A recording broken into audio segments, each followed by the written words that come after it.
computer is very slow.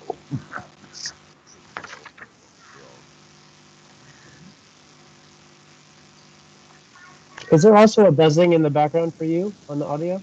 No, there's no buzzing. Okay, I can hear you just fine though, so that's fine. All right.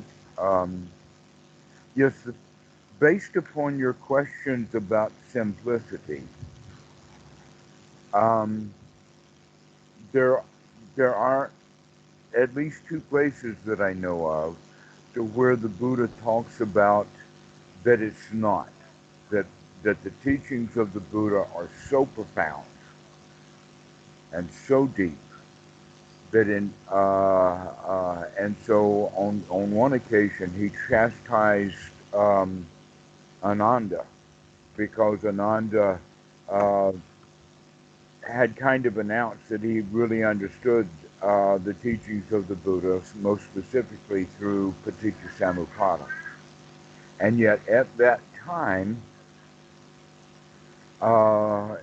and for quite a long time after that, in fact, Ananda was known to have continued to have magical beliefs right up almost to the time of the Buddha's death.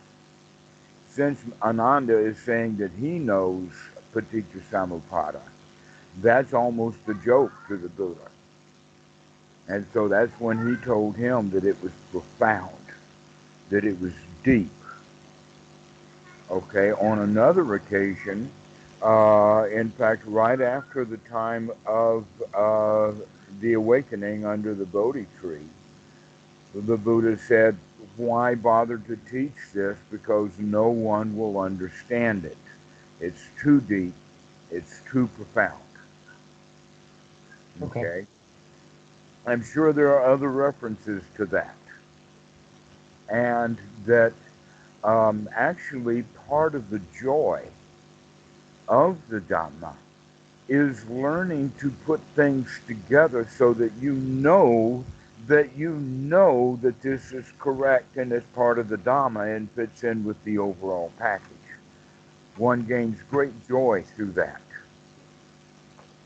To understand or to absolutely know without any shred of a doubt that we know for sure how things really are because what the Buddha taught about how things really are and what we can actually gather over many, many episodes of experience over and over and over again that continues to prove it right without ever any evidence of it being different.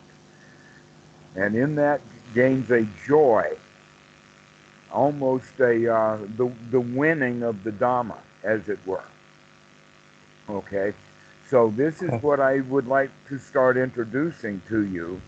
That whole concept of the whole feeling that yes, you can get this, even though it is quite profound. We can get it. We can see the things from various angles and come and put it all together. And when we do get it all together, then it winds up being very simple again. And where is Okay. that simplicity? In also the fact that the Buddha says that he only teaches one thing. He only teaches one thing, dukkha, dukkha nirodha. That's the only thing that he teaches, just one little thing, which is basically understand suffering or understand dissatisfaction enough and where it comes from so that you can get yourself right out of it. And that now Right. we have this set of skills to do that.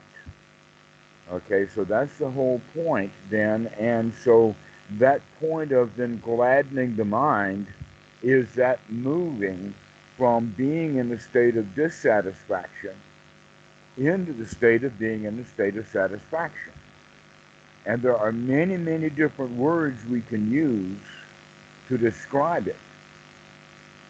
But, and in fact, it may be a conglomerate of different experiences, but all of these experiences have the quality of satisfaction, safety, security. Okay, so one of the words we could look for instead of gladden the mind would be just to relax. or even just take a load off. I like the New York Mobsters version. They have a version too, you know. Forget about it. Okay, that's Okay. and we could do that one. I mean, that's exactly the same as "Aha, I see you, Mara." Yeah, It's just forget about it. that's funny. Not just don't worry about it. Don't worry about it is only half sauce. It's only halfway there. No, forget about it. Let it go. Complete relinquishment, dropping it away Okay. immediately, in the sense that the gladdening the mind is, in fact, letting it go or forgetting about it or catching that Mara and changing one's um, mental state by choice, taking control of the mind and deciding to put in that mind what you want in that mind. And then, so in terms of uh, seated meditation, I do this in tandem with remembering my breath and um, trying to make sure I'm in the present moment. I know it seems like it's all the same thing, but it's also slightly different. So Right. Well, um, let us let us start from the very beginning on this with Anapanasati.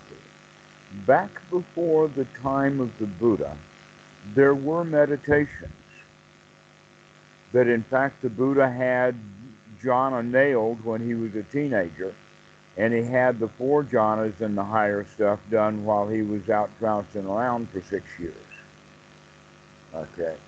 And that he came to understand that the jhanas in and of themselves were not the path. They were okay, almost an irrelevant side trip. And I said almost.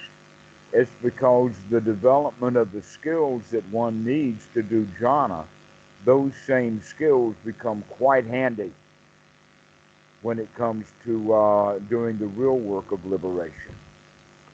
I see. Now, unfortunately, the Western mind has gotten stuck kind of in the idea that they've got to go do the jhanas first, and the Buddha's already from the get-go recommending no, don't do that. That there is a sweet spot, okay? But in the time of the Buddha before that, the kind of meditations they were having also had something else entirely different, and that is that all the objects of the meditation were outside objects. One of them was a casino, and there are two kinds of casinos, one made out of leaves and the other one made out of mud pie. And the mud pie will then dry.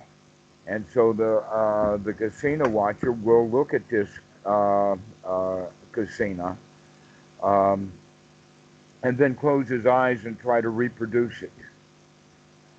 They Okay. still do that with mandala meditation in Tibet. Exactly the same process of taking an object, looking at it, closing your eyes, and recreating that object with all of its microscopic detail. So if one is constructed with leaves, then you begin to memorize all the veins and all of the ways the leaves are connected together so that you've got a perfect image of it. And you open your eyes and you stare at it, and then you close your eyes and you try to memorize it, and you open your eyes and again back and forth over a long period of time. Okay, this is normally called an earth meditation for the obvious reason of the of the mud pie. The next one is the fire meditation, which tends to be the one that brings people into jhana the fastest. Because, and in fact, uh, the fires themselves somehow are inviting. That kids around the campfire, they'll stop singing. Everybody's now just caught into the gazing into the fire. They can do that with a candle too. Just light a candle. In the old days, there was a lot of candle gazing. People don't do it much anymore. No candles. Who's going to gaze at a light bulb?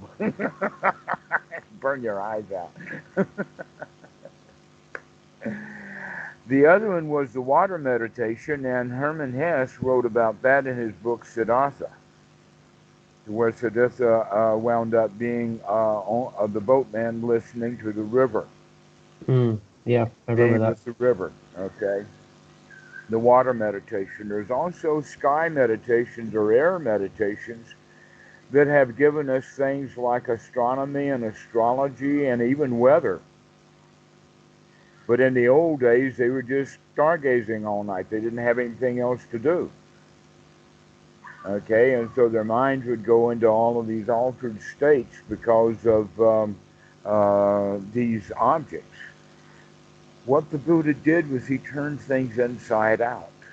Basically, no, it was the other way around. He turned the outside in, so that these four objects of meditation become four internal objects of meditation, with the earth being the body, the emotions being the water, the fire being the mind, and the mental objects being the air, the clouds that float through the mind. And in those days, Okay. smoke and fire were connected more than they are now. Now we know the difference. Sorry, Back, you said the fire was what internally? uh, fire is the mind. Mind. Why? Because the Okay. mind will create and consume. Our emotions are all over the place. They just wash us here and wash us there. And the body seems to be pretty solid. So, the basis of Anapanasati is these four foundations of mindfulness, satipatthana. This is what the satipatthana are, and I just gave you a bit of history of why it's there. And so, with that as an introduction, Anapanasati Sutta itself then is structured in such a way that it really gets one's attention. It starts off by that there's an announcement that the Buddha is going to be giving a talk at the next full moon. And so then everybody gathers. But it was almost like the gathering of the student body at a university with the various departments. um, the students were sitting with them, so that the Buddha recognized that this teacher has 30 or 40 students, and this one has 30 or 40 students, etc., like that. And this is also a sutta where it's really dropping a lot of names.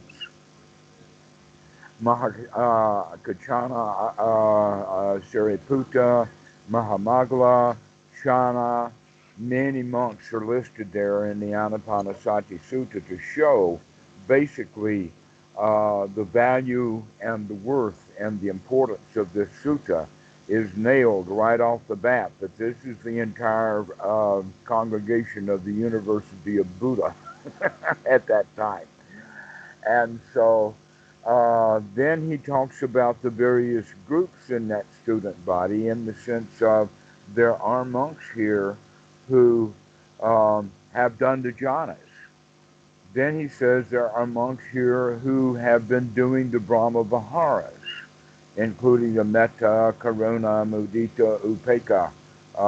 And in fact, in the Anapanasati Sutta, they're listed directly. And then he mentions that, on the other hand, or also, there are nobles here. There are nobles who have um, come to understand in depth the real teachings of the Buddha, the real Dhamma, and that all four of the groups are represented in this congregation.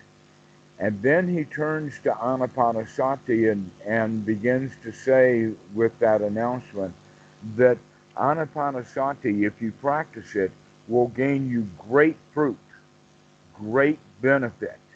And then he talks about some of those benefits in the sense of the four powers, or let us say the four bases of power.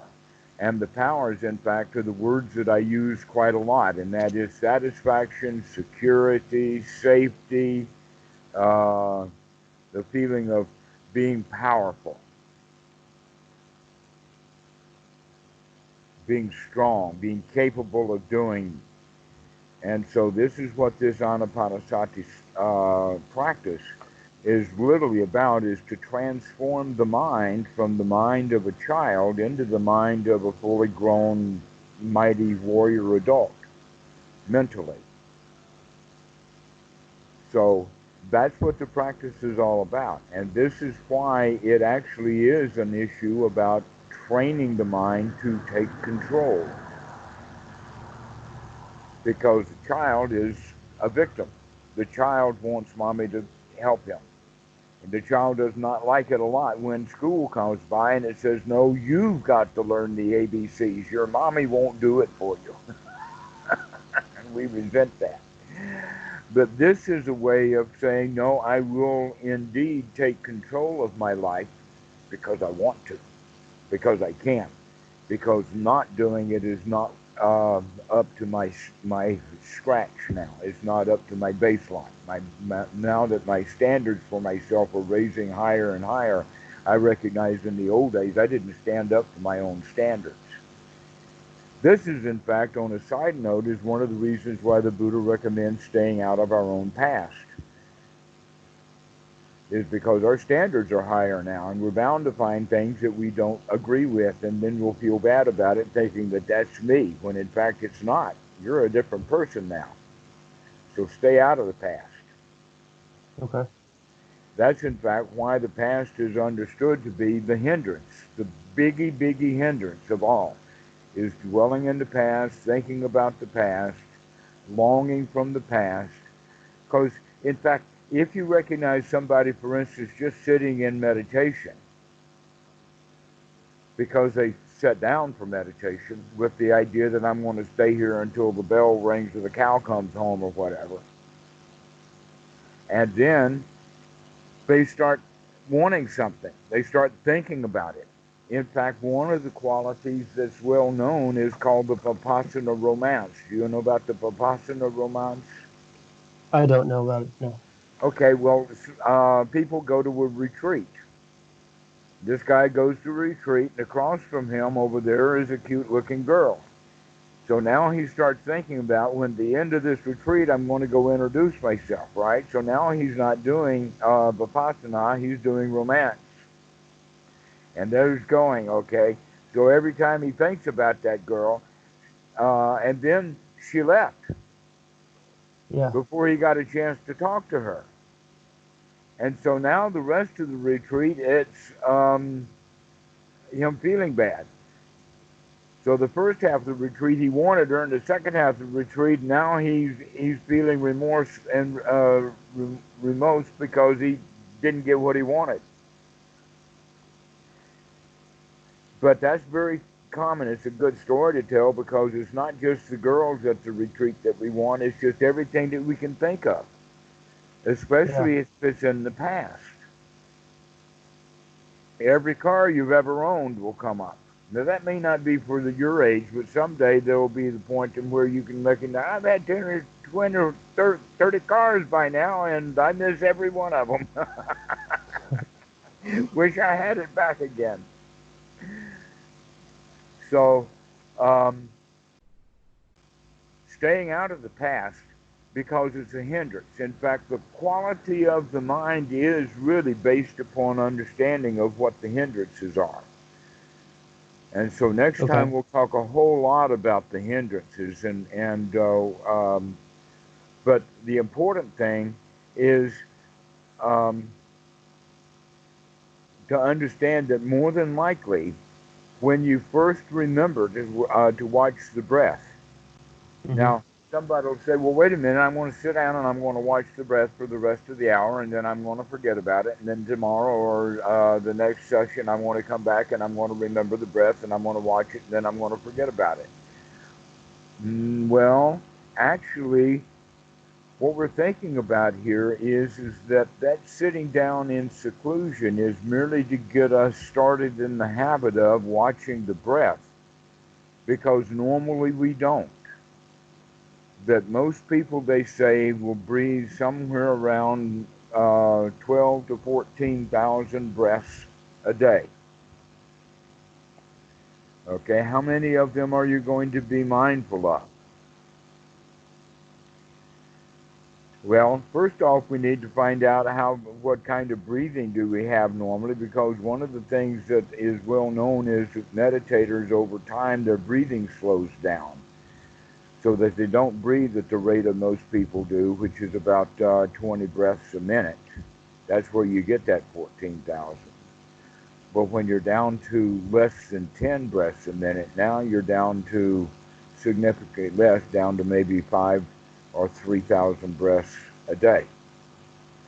So Okay. now I'm saying you have ample opportunity to remember to come back to the breath, because you're going to have quite a lot of them. I see.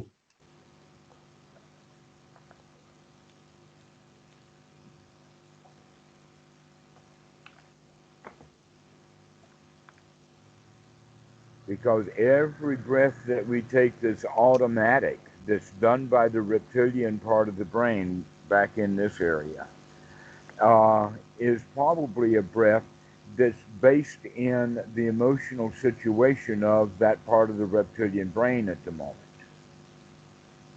which can be tired, it can be afraid, it can be shut down, it can be in all kinds of states, because the whole point about self-preservation is conservation. So the mind and the frontal cortex and the breathing shut down quite often during the day. More educated people tend to be woken up more in their frontal cortex more often during the day, but most of us spend between 5 and 10 to 15% of our day with our mind actually woken up. The rest of the time is half asleep. Yeah. And There's so, also higher, like more activation in the default mode network, and just like the part of the brain that just has patterns just without our conscious awareness, just kind of like does the routine.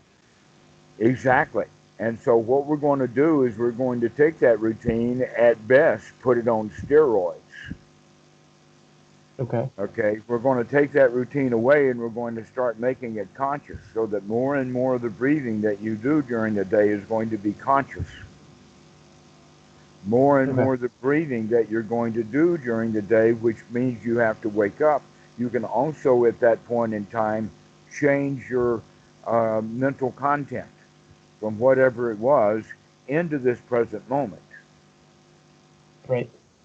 Then we can also do the next one, which is the hard one, and that is to change our mental feelings and our mental frame of reference from being an ordinary human, or even a loser or a victim, into being a champion, into being a Okay. winner with the can-do attitude. Basically, every time that you remember to come out of the hindrances and take a deep breath, that's an affirmation. Yes, I can do this. It's a simple process, but we need to get into the habit of doing it over and over and over again, because we've been in the habit of doing nasty things our whole life. I And see. so now we're going to stop doing the unwholesome and start doing wholesome things in our life. And this is part of the wake up.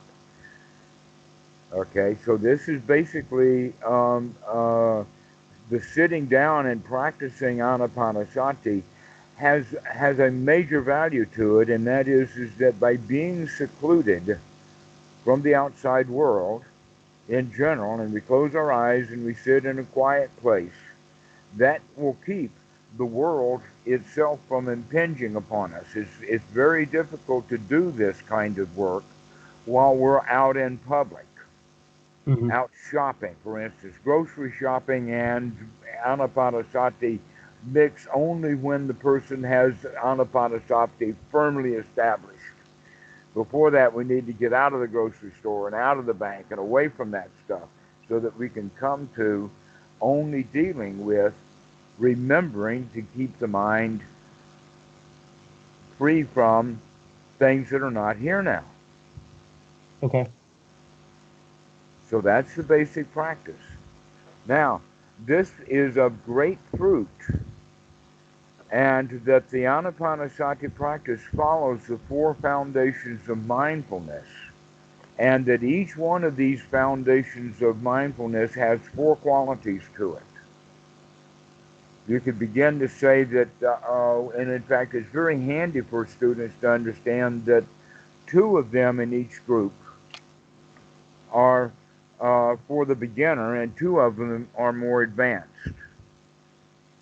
Okay.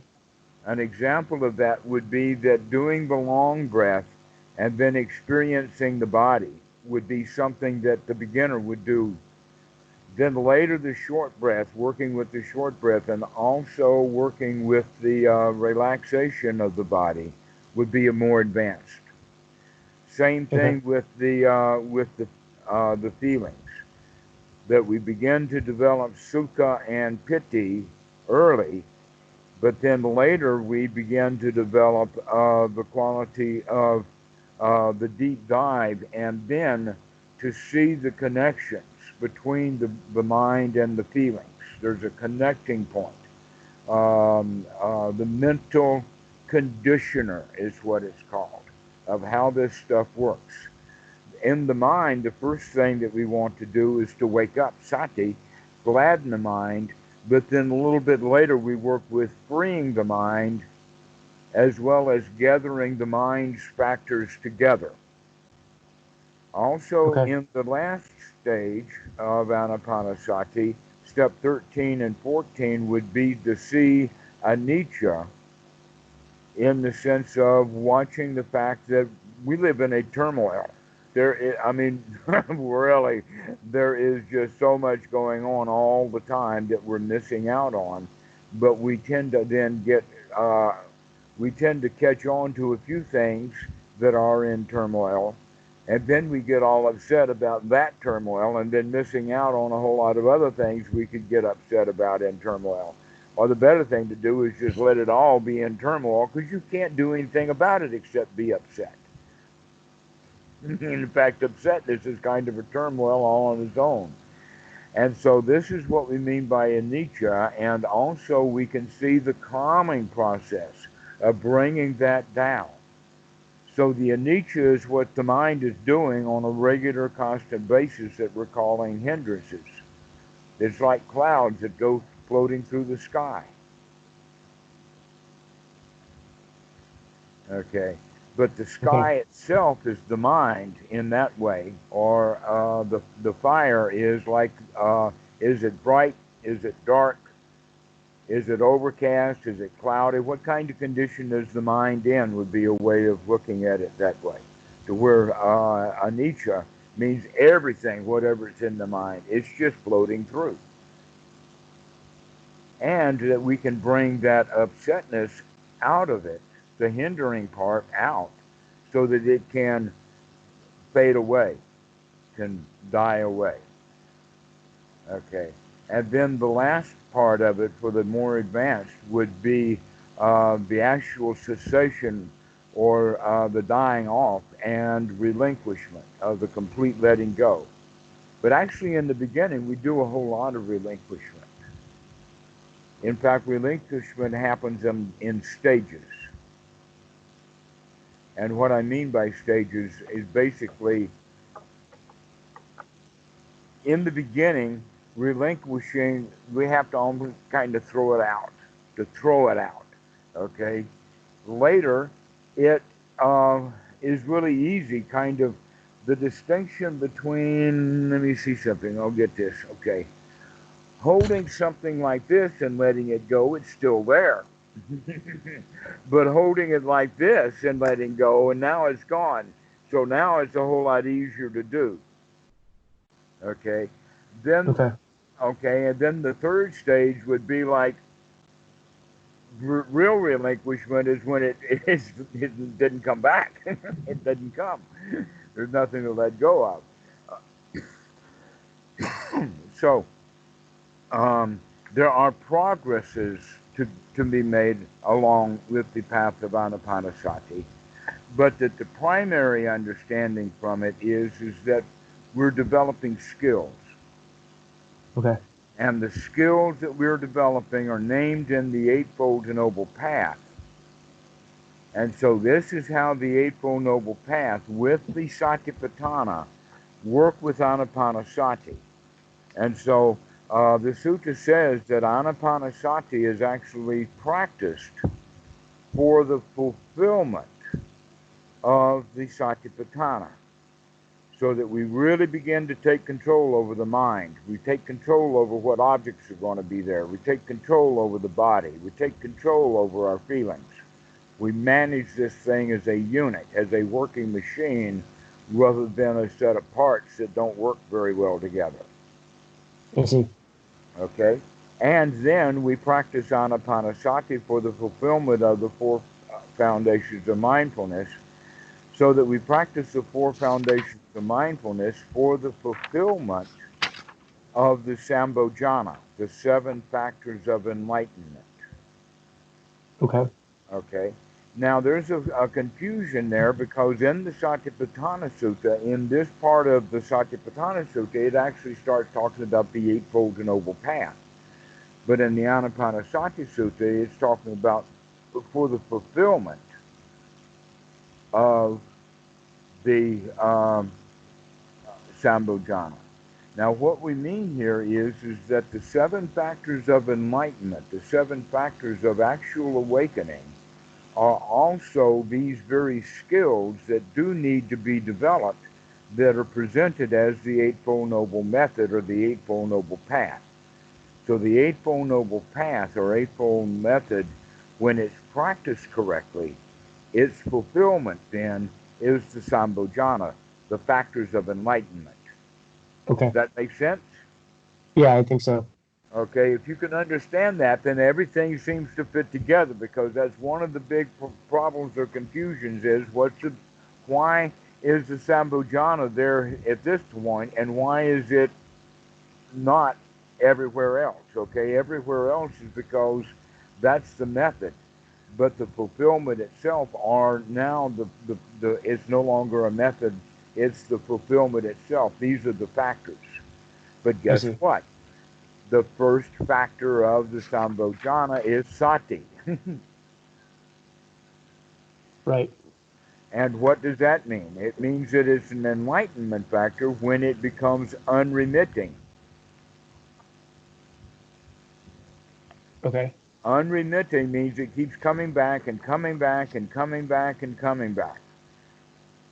Okay, that's the quality of sati. It keeps coming back. And in fact, it comes back when you need it most. That's why we're going to develop sati and spend so much time working with sati, is because it becomes an enlightenment factor. If we can unremittingly wake up,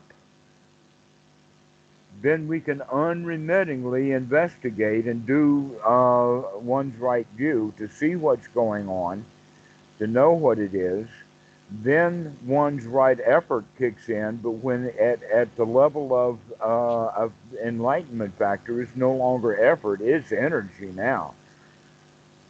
It's like the enthusiasm takes over from the effort. So, could I ask a quick question? Sure. So sati, that's what's commonly translated as mindfulness, but you had said that that's also that maybe remembering To would be a remember, better to wake up, to remember. to remember are two ways of looking at it. But I'm meaning the same thing. The sati is pop. It's like What is it remembering exactly? remembering to be here now, remembering to take a look, remembering to wake up.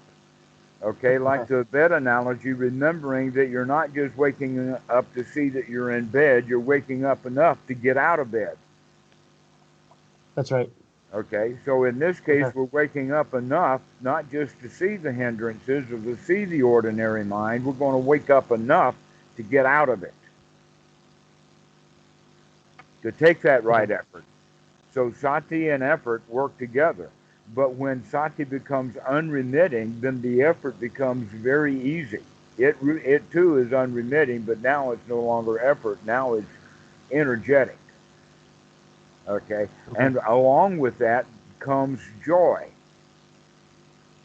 Okay, so the joy then would be the right attitude. And so now we've just covered in the 7 factors of enlightenment, the first 4 of them are also the first 4 of the Eightfold Noble Path. And so then the next part of the sutta is that we practice then the 7 factors of enlightenment, the Sambhojana, for the twin quality of knowledge and deliverance, or knowledge and freedom. Okay?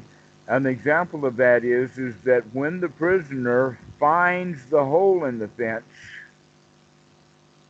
and he knows his way out, he will plan for his escape. Does that make a good analogy to understand what we're meaning about knowledge and deliverance? The knowledge is the knowledge of the whole, and the deliverance is the getting out of the Getting hole? out, getting through the hole. Getting through the hole. Okay. Okay. All right. So, or Dukkha and Dukkha Nirodha? dukkha, dukkha nirodha is in fact that knowledge, the knowledge to see the dukkha, and then Yeah. the dukkha nirodha is to escape from it. You have to see it first, and then you can escape from it. All right. Right. Now, the word in English that is often equated with Buddhism for some reason or another is the word enlightenment. Mm-hmm. Though it's got nothing, the word enlightenment has nothing to do with Buddhism, and it never did. But it's Okay. handy to use because some people have already put it in there. So let me give you now a definition of enlightenment. Enlightenment comes in 2 stages, and both of them are signaled by the word light. One kind of light means turning on the lights, daylight, looking with it, seeing what's going on, so we need light to be able to see. So knowledge requires luminosity, or the ability, in other words, the gaining of knowledge requires the knowledge to be available. We have to be able to see the knowledge, and then we can gain it. Okay. Okay. So that's the waking up, or the light part of it, or being able to see the dukkha. Then the deliverance side is the enlightenment using the word light as opposed to heavy, because normally our lives are heavy. When we see the heavy, we can drop it, and then we have both kinds of enlightenment going. But Okay. enlightenment comes in that order also, that we have to see it before we can drop it.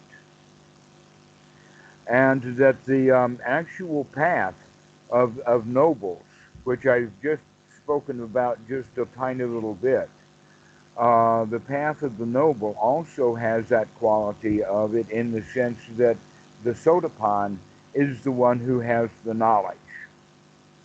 And then the higher fetters that are eliminated are actually delivered from one after another of these fetters that are recognized through knowledge. Okay, so Okay. gaining the knowledge of the Dhamma is what we need to do in order to gain the full knowledge that is actually, it has 3 factors of that are eradicated. One is personality view, the other one is attachment to rites, rules, and rituals, which we call Silabhata Paramasa. And then third is about the doubt, and we can go into this quality of doubt. In fact, all 3 of these on another occasion. I'm just mentioning to you this because this is right there in the Anapanasati Sutra. This Okay. knowledge and deliverance, and that the whole path of the Buddha is set up in that order. That we get knowledge first, and then we figure out what to do about it. It's almost like that we go to school first, and then we're on the job. So it's a quite natural progress anyway.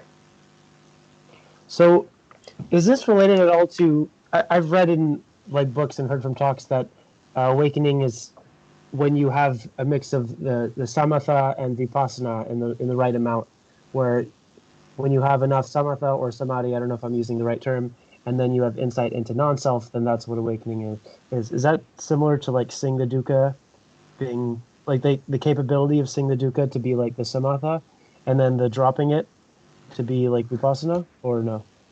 we slowly wake up to the understanding about the nature of self. It comes in pieces and fits and starts. It can happen over the course of one or two talks, or it can happen after a talk and the student goes and reflects upon it and says, yep, that's right, and other things like this. But that's the number one issue.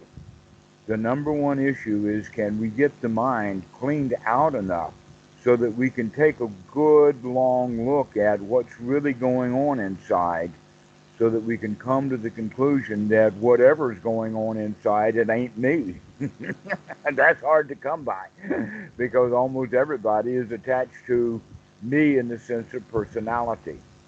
Mm-hmm. So this is what we mean, and in fact, it really doesn't have much of anything to do with either vipassana or samatha from those who want to carry the banners of that in one way or the other. But rather, Okay. it means more of having the mind fit for work so that we can come out of the hindrances and take a really good look at what's going on. And basically, that taking a good look at what's going on needs to be done from a position or an attitude of satisfaction and curiosity, rather from either going deep or other things that I see a lot of meditators do, that they confuse these deep states with jhana. But in fact, what we're working in now is going in the direction of first jhana, because the Buddha says that first jhana is the one that's liberating. If we can get ourselves into first jhana and stay there, then that's all we need. We do not need to become comatose.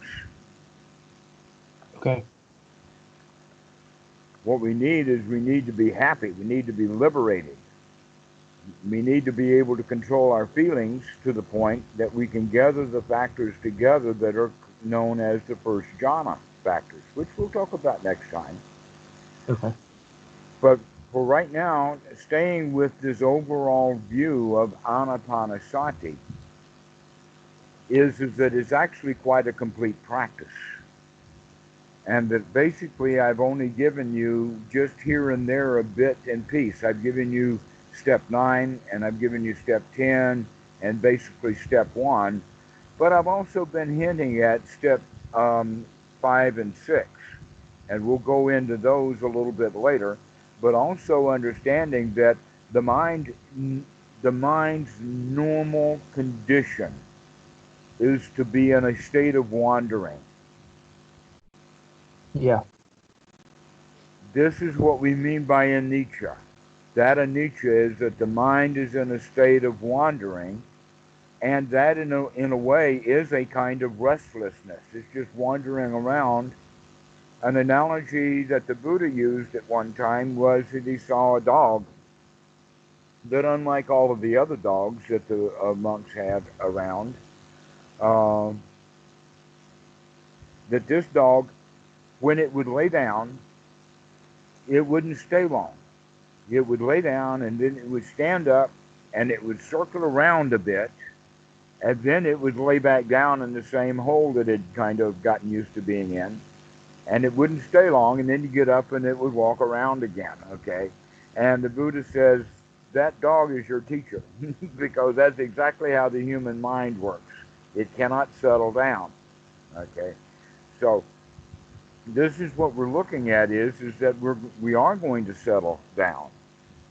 We are going to relax. We are going to bring the mind into a good state and keep it there rather than letting it wander around.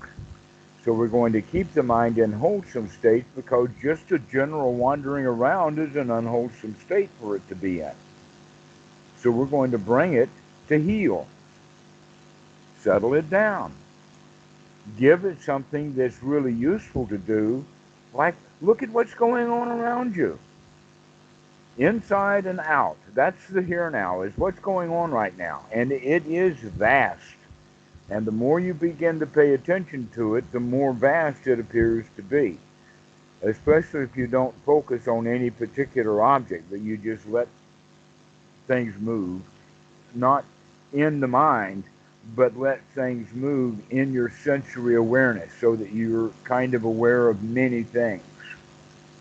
Aware of your hands, aware of your legs, aware of your breathing, aware of your the feeling of the headphones and the touch of the cloth on the shirt. And if you're outdoors in a garden, then visual is just very, very complex with all of the Hmm. dancing of the leaves and everything. And so the world we live in is quite complicated and also in a state of anicca. And so we have this thing that's spinning in the mind, and then we have all of these sensory things. And the Buddha is saying, let's pay attention with a sharp, focused mind to all of this hullabaloo on the outside with through our senses, rather than getting lost in the hullabaloo that we can manufacture within our own mind. And so that's a way of looking at it, is that constant flux, that constant activity of the mind is actually not very peaceful. It's not joyful. You can come up with all kinds of problems. That was actually a very, very difficult lesson for me to learn one time, but it was quite an insight. And that is that I can come up with more ideas than I will ever be able to implement. Okay. Ideas are easy to come by, but products, not so much. And yet here we go, spending all of our time in ideas and ideas and ideas and ideas. And then we feel bad because we don't get it done. And we don't have to do any of that idea making because you're comfortable and happy without it. Your ideas haven't gotten you anywhere yet, so why have ideas? Just be here now and enjoy it the moment by moment. And so the more often that we can bring sati in and bring it back to the here now, then the more opportunity we have to remember to be in this moment and to spend our time thinking about this moment and not thinking about what we used to be thinking about a minute ago or a moment ago. And this brings us into a state of relaxation, of peace, contentment, security. And so then if any fears come up, we can see them, but not as fears in the sense of I'm afraid, but in the fear in the sense of from this perch of satisfaction, I see that fear. It's nothing to me now, rather than being consumed by it, that we become aloof to it or above it. This is in fact what we mean by the word supramundane, is to become above those things which keep us attached. Okay. So, this is how we begin to practice Anapanasati, knowing that it's got 16 steps, but that we're only really working with a few of them in the beginning. Number 1, number 9, number 10, a bit of number 6 and 7, mostly 6. That 6, by the way, is sukha. And also Sukha. with number 13, in the sense of beginning to see these hindrances as hindrances, see this fog or this perpetual motion machine as just a useless thing that we don't really need to be doing. That we can come back to the present moment and be more peaceful and joyful Okay. rather than letting that thought machine go. And that happens. I mean, we're just getting used to it, but the idea is to bring this practice into your life for every breath or for any breath that comes by. Is to wake up and be here now. And so it's not just something that we do in meditation sitting on a cushion. This is a whole lifestyle change of waking up. Hmm. I've been trying to do it in my normal everyday as well. I mean, it's only been a few days since we last spoke, but that Dukkha Dukkha Nirodha has almost been like a mantra in my mind. It's Hmm. been quite nice, actually. Yes, with that as a mantra, not just as a sleepy mantra, but as a wake up mantra. Yes, Hmm.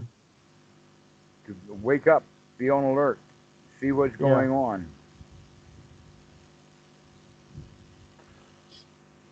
And something that's been especially helpful is sometimes in meditation, I feel like when I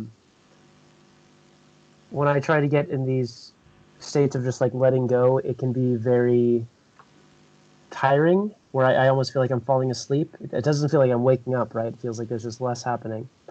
But I think last time you mentioned something about it's like a more of a curious, it's like opening to curiosity, um, rather than just like letting everything. I don't even know what words to use, but it's more of like an energizing process rather than like a dying process. Hmm. Yes, absolutely. Well, do you have any other questions or whatnot as we're progressing through? I guess no, that's mostly it. Is there anything that you? I mean, after this conversation, I definitely want to go back and read like the Anapanasati Sutta. Is there anything else you'd recommend that I should listen to or read to? I've been watching a couple of your recorded talks as well. I would recommend Bhikkhu Buddhadasa. Become Okay. familiar with some of his stuff. One example would be hunger and happiness. You can Google hunger and happiness, and it will get you actually to the BIA website where you can find all kinds of stuff from Bhikkhu Buddhadasa. Okay. That sounds good. And then last thing, I had signed up for an open awareness like 1 day retreat in a couple days in the style of name. It's like the Shinzen Young. Do you think Uh that huh. would be a good idea for something like that, Sure. or just Please sure? tell Okay. me all about it. All right. Great. I'll do that. Yes, I'm in for unity, not separation. Yeah, I just I've, love learning about all the different techniques. I've heard of him before. Actually, if you think of it that the Buddhist technique is dukkha dukkha nirodha, then everything else is just some teacher's invention of how to do that. Right. Makes sense. Okay. Thank you very much for your time All and right. taking my questions too. I'd be really happy to hear you right after you finish that retreat. Yeah, of course. Okay. I'll call you then in a few days. Thank you. Okay, see you. See you. Bye.